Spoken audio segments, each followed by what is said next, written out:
I never thought I'd be the kind of guy to find myself in a mess like this. I mean, Jenna and I had a solid, if not perfect, relationship.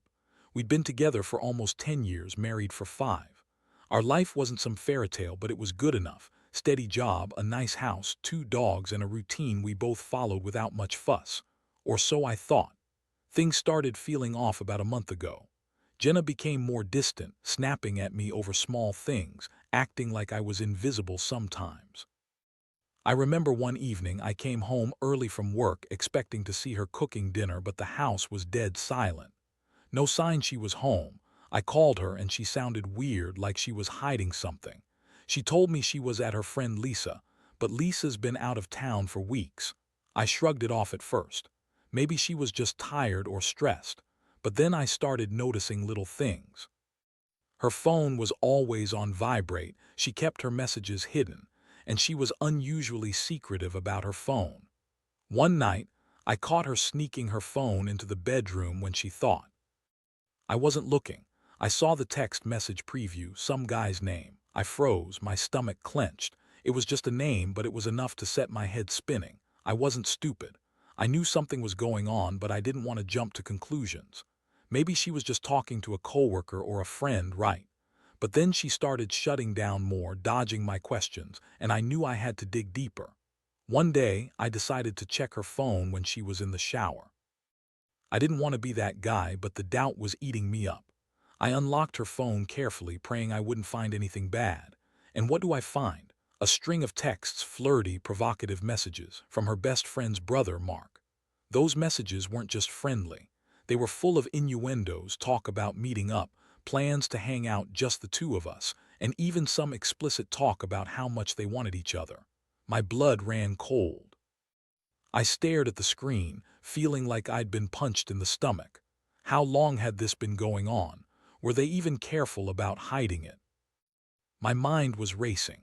I felt betrayed, angry, and confused all at once. The worst part, Jenna was the one who had always prided herself on being honest, dependable, a good wife. Now I was looking at proof that she'd been lying to my face for months. I thought about confronting her then, but I needed to gather my thoughts first. I needed to see if there was more. And there was. Little clues everywhere, missing jewelry, odd hours, her scent on another guy's clothes she left behind. This wasn't just a fling. It was something serious, something she was willing to keep secret from everyone, including me. I sat on the couch that night, staring at the phone in my hand, my mind a tornado of feelings. The betrayal hit hard, but what hurt worse was the way she lied so effortlessly every time I asked where she was or who she was talking to. Jenna was always bitchy when she was caught off guard, throwing up smoke screens, denying, lying with that sneer. "You're overthinking," she'd snap. "You're paranoid. Mark's just a friend, and I don't know why you're making such a big deal out of nothing." That's what she kept telling me. Nothing, just friends, but I knew better now. There was no innocent explanation, no way to spin those texts into something harmless. The more I thought about it, the angrier I got. How could she do this? How could she cheat on me with someone so close, her best friend's brother? I felt like a fool for not seeing it sooner, for trusting her. I had built my life around her, and now I was finding out she'd been hiding a whole other life behind my back. I didn't sleep that night.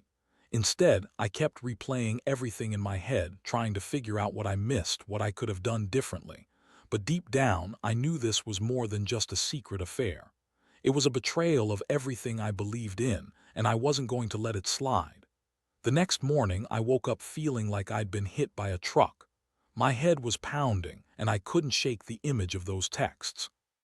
I kept going over everything I found, trying to find a way to make sense of it, but it just made me angrier. I needed answers, and I knew I couldn't just sit there and wait for her to come home and spin her lies again. I had to confront her, face her bullshit head on. Jenna was already awake when I got up. She was in the kitchen making coffee. She looked at me with that fake, innocent look she always used when she knew she was about to lie her ass off. I didn't waste time. I sat her down at the table, pulled out the phone, and showed her the messages. Her face went pale, then she started to get defensive. "It's nothing," she snapped, trying to brush it off. "You're crazy. You always jump to conclusions. Mark's just a friend, and those messages are nothing but stupid jokes." I stared at her, feeling the heat rise in my chest. Nothing but jokes. Then why does it look like you're planning to meet up? Why do these texts talk about sex? Why did I find your scent on his clothes? Don't bullshit me, Jenna. I know what I saw." Her eyes darted around and she suddenly became bitchy, snapping, "Oh, so now I'm the bad guy.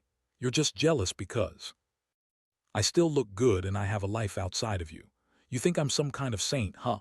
Well, guess what? I'm not. I have needs and I'm not going to sit around feeling guilty because you're insecure." That did it for me. Her attitude, her lies, how she kept twisting everything to make herself the victim. It was the last straw. I felt my hands clench into fists, and I knew I wasn't going to let her keep gaslighting me. I told her she needed to be honest or else, that I wasn't going to tolerate being treated like a fool. She rolled her eyes, smirked, and then said, "Fine. If you're so damn suspicious, then maybe you should just go look for your precious little wife. Maybe you'll find her with Mark, or maybe she's already gone." That was her way of throwing all her blame back at me, as if I was the one who was wrong for catching her. She stormed out of the house, leaving me standing there, furious and hurt. I didn't even bother chasing her. I knew she was good at hiding her true self, but I also knew I wasn't going to let her keep doing this. I decided I needed to find out everything, how long this had been going on, how deep it went, and what her real plans were. I started digging through her stuff, searching her phone again, checking her social media, trying to piece together her lies. What I found was even worse than I thought. She'd been secretly meeting Mark for months, late nights, quick getaways, even some phone calls she tried to hide from me. I found pictures of her and him together, smiling like they didn't give a damn about anyone else. I found receipts for hotel stays, gifts they'd bought each other, more texts filled with dirty talk. It was like I was looking at a different person, someone I didn't even recognize. The emotional roller coaster was brutal. First, shock. Then pure rage. I felt like I'd been punched in the gut all over again. How could she do this? My wife, my partner, was screwing around behind my back, and she had the nerve to call me paranoid. I couldn't sleep, couldn't eat.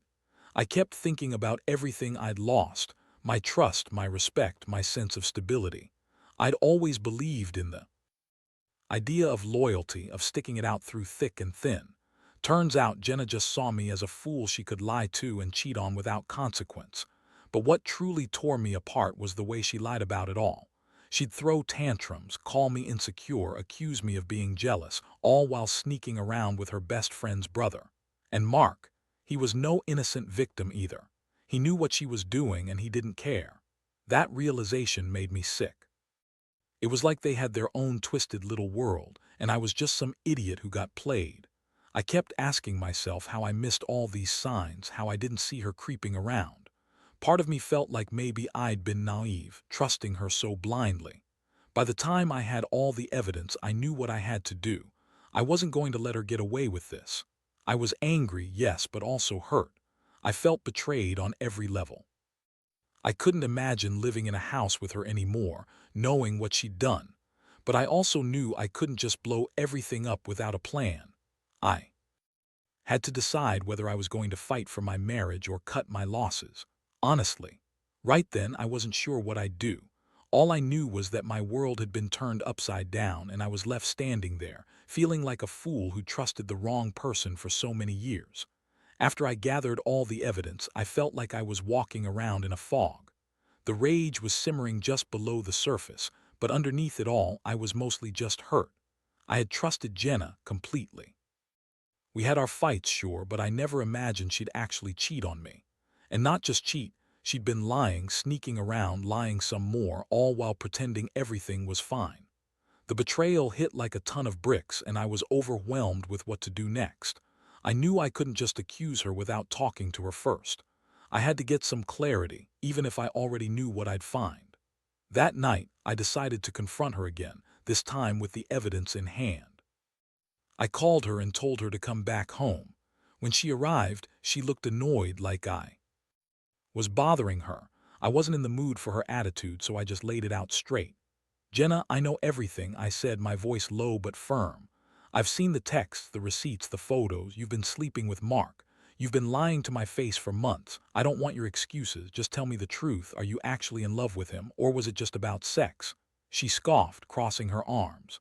"You're crazy," she said. You're just jealous because I still look good and I'm still alive. Maybe if you paid more attention to me, I wouldn't have needed someone else. It's your fault, not mine. That bitch, her words only made me angrier. I looked her dead in the eyes and said, "Stop with the bullshit. I don't want to hear your lies anymore. I want the truth. Are you leaving me for Mark? Is that what you're planning?" She rolled her eyes and smirked. "You think I'd leave everything behind for some guy? You're delusional. Mark and I are just friends. It's you who's too insecure to handle my freedom. Maybe you're the one who's been cheating on me all along, huh?" I was furious. Her lies, her attitude, everything about her made me sick. I felt betrayed, humiliated, and furious all at once. If she wanted to gaslight me, then fine. I reached into my pocket and pulled out the phone with all the evidence. I slapped it on the table. "This is what I've found. You can keep lying, but I know the truth. I never thought you'd do this to me, Jenna. I trusted you. And now I see what you really are, just a selfish, lying bitch who's been playing me for a fool." Her face twisted into a sneer. "You don't know anything about my life. You're just a jealous man who can't handle a woman with a mind of her own. So go ahead, be angry. But I'm done pretending everything's okay. I'm done with this fake marriage." That was the moment I realized she was done with us, with me, with everything we built. Her words cut deep, but I knew I had to stay strong. I told her she needed to pack her things and leave. I couldn't trust her anymore. I couldn't live in a house with someone who lied so easily, who cheated behind my back, and who thought she was somehow the victim. I didn't want her in my life anymore, not like this. She stormed out, slamming the door behind her. I stood there, staring at the empty doorway, feeling a strange mix of relief and devastation. Relief because I finally knew the truth, but devastation because I'd lost the woman I thought I knew. I never wanted to be that guy who ended a marriage over betrayal. But the truth was, I couldn't fix this. Not anymore. I had to face the reality that my wife had been unfaithful, that she'd lied to my face, and that she was ready to throw everything away for her affair. The betrayal had shattered me, and I was left to pick up the pieces. The days that followed were the hardest I've ever experienced. I felt like I was walking through a fog of anger, sadness, and confusion. Jenna moving out didn't bring the relief I thought it would. Instead, it left me feeling more hollow than ever. I kept asking myself where I went wrong, how I missed all the signs, and why I was the only one who seemed to care about fixing what was broken. Honestly, I don't think I ever truly wanted to believe she'd do something like this, but the evidence was undeniable. The worst part was how her words kept echoing in my head, her sneering, her dismissive attitude, her cold lies. She made me feel like I was the crazy one, like my feelings didn't matter. And Mark, God, I kept picturing him with that smirk, knowing what was going on while I was clueless. It was a sickening thought. I hated the way she'd thrown away everything we'd worked for, all because she was too selfish to be honest. I spent a lot of time alone trying to process everything. I couldn't sleep. I couldn't eat. I'd stare at the ceiling, replaying every moment, every lie, every betrayal. I was furious at her, obviously, but beneath that fury was a deep sadness, like I'd lost my best friend, my partner, the woman I'd trusted with my life. I kept asking myself how I could have been so blind, how I missed the signs, how I let her get away with it for so long. And then, something inside me snapped. I realized I couldn't keep living in this limbo, waiting for her to come back and pretend everything was fine. I needed a plan. I needed to take control of this situation before it tore me apart completely. I decided I would get revenge, not in some childish way, but in a way that would make her understand how much she'd wronged me. I wanted her to feel the pain she had inflicted on me, to see what she'd done without even caring. My first step was gathering all the evidence I could find. I had her emails, her texts, the hotel receipts, the photos of her and Mark. I printed everything out and kept it in a safe place. I also started talking to some of her friends, trying to piece together her whereabouts. I wanted to know if she was planning to disappear entirely or if she was still lurking around. I was preparing myself for the worst, knowing she might try to cover her tracks or lie her way out of it. But I also knew I had to stand my ground, show her that I wasn't some naive fool anymore. One night, I decided to go to her apartment. I knew it was risky, but I needed to see if she was still there, if she was hiding from me or planning her next move. I parked a few blocks away, careful not to be seen, and then approached her building quietly. I saw her car in the driveway and my stomach twisted. She was there. That gave me a strange sense of clarity. She hadn't left the city, at least not yet. I waited outside in my car for a while, mind racing, trying to think of what to say or do. Part of me wanted to burst in, scream at her, tear her apart, but I knew that wouldn't win anything. Instead, I waited until she went inside, then I called a friend I trusted, someone who knew a thing or two about revenge and getting even. I told him everything, and he advised me to let her feel the full weight of what she'd done. So I decided to set a trap. I arranged for a friend to sneak into her apartment and install a hidden camera. Nothing obvious, just enough to catch her in the act if she was still sneaking around. I wanted proof, real proof, not just my suspicions. That night I went home exhausted but determined. I knew this was only the beginning. Whatever came next, I was done playing the fool. Jenna needed to see that I wasn't going to be some sucker she could lie to forever. In the days that followed, I watched the footage from the camera, my stomach churning every time I saw her sneaking out or talking on the phone in secret. I saw her meet with Mark again, her smirk, the way she brushed her hair, trying to look casual. And I watched her lie to her friends, her family, everyone. That girl I married, the one I trusted, she was nothing like that anymore. I knew then that I had to decide whether to fight for my marriage or cut my losses and walk away. But one thing was clear, she had hurt me more than I could have ever imagined, and I was done trusting her again. The footage I collected from her apartment was the final nail in the coffin. Watching her sneaking out at night, whispering on the phone, touching Mark's stuff, everything confirmed what I already feared. She wasn't just cheating, she was deep in some kind of affair that was eating away at everything we'd built. My mind was a whirlwind of betrayal, anger, and heartbreak. I kept telling myself I should be glad I found out now, before things went even further, before she completely destroyed my life. But the truth was, I felt crushed. I had trusted her with my heart, and she'd thrown that all away. I kept asking myself how I missed the signs, how I was so blind to what was happening right under my nose. I played every conversation, every moment in my head, trying to find a clue I'd missed. And honestly, I felt like a fool. How could I not see her lie in her eyes, her sneering tone when she was caught, the way she always had some excuse ready? That night, I made a decision. I wasn't going to let her get away with this without feeling the consequences. I knew I'd have to confront her again, this time with everything laid out, no more hiding. I wanted her to see what her betrayal had done to me. I wanted her to understand that I wasn't some fool anymore. I was done being patient, done being passive. If she thought she could walk all over me, she was in for a rude awakening. The next morning I called her. I told her I knew everything. At first she played the victim, crying and saying she was sorry, that she didn't mean to hurt me, that she'd been stressed, that Mark was just a bad mistake, that she loved me and never wanted to leave. But I wasn't buying any of it. I cut her off. I told her I didn't want her excuses, that I'd seen enough. She could keep lying, but I wasn't going to let her manipulate me anymore. I told her she needed to leave, that she was no longer welcome in my house, and that I wanted her out by the end of the week. Her face twisted into a sneer and she spat.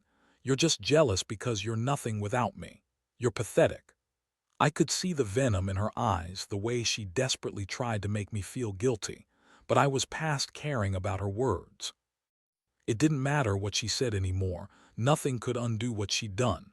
That day I started packing her stuff. It was hard. Watching her things go into boxes, knowing it was the end of everything I'd ever known.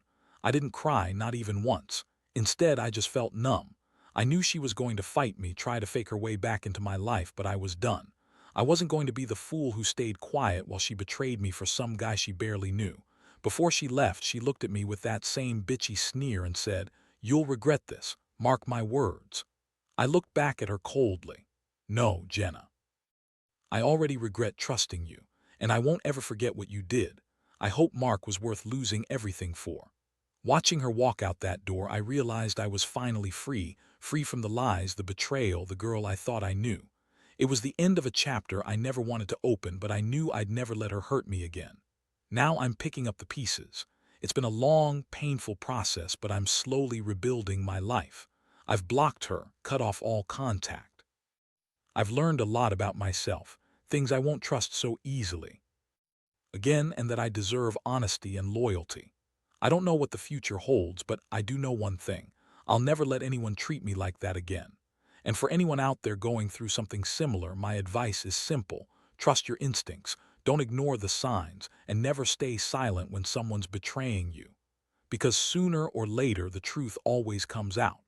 In the aftermath, I've realized how much this entire ordeal has changed me. I used to be someone who believed in loyalty, in sticking through tough times, in fighting for what mattered. Now I see things differently.